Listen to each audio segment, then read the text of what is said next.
لا تنسى الإعجاب بالفيديو والاشتراك في القناة وتفعيل الجرس. أمريكا تدخل على الخط بخصوص الجزائر وصفعة جديدة للبوليزاريو بعد أسابيع من التظاهرات التي تعم الجزائر احتجاجا على ترشح الرئيس عبد العزيز بوتفليقة لولاية خامسة.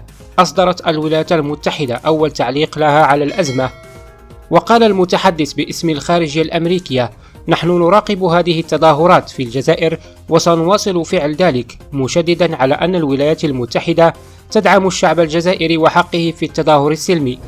ولم يتطرق رد فعل الولايات المتحدة إلى دوافع الاحتجاجات ولا إلى ترشح الرئيس المنتهي ولايته لعهد خامسة، ويطالب المحتجزون بوتفليقة بالتنحي ويرفضون عرضه بألا يقضي فترته الرئاسية كاملة بعد الانتخابات المقررة في 18 أبريل المقبل.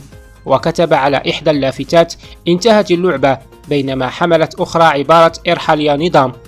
وكان عشرات الآلاف قد احتشدوا في مدن بأنحاء الجزائر في أكبر احتجاجات منذ 2011 مطالبين بوتفليقة بعدم الترشح في الانتخابات المقبلة. ونادرا ما يظهر الرئيس في العلن منذ إصابته بجلطة عام 2013، وظهر بوتفليقة على كرسي متحرك في العاصمة الجزائرية في أبريل من العام الماضي، لكن تشير التقارير إلى أنه موجود حاليا في مستشفى بسويسرا.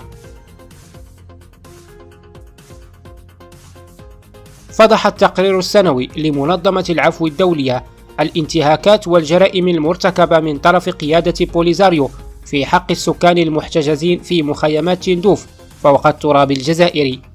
المنظمة قالت في تقريرها حول حالة حقوق الإنسان في الشرق الأوسط وشمال إفريقيا لعام 2018، والتي تم عرض مضامينه في مؤتمر صحفي، إن الجبهة الانفصالية تقاعست مجددا عن محاسبة المسؤولين عن ارتكاب انتهاكات لحقوق الإنسان خلال السبعينات والثمانينات من القرن العشرين في مخيمات تندوف الخاضعة لسيطرتها منذ تلك الفترة.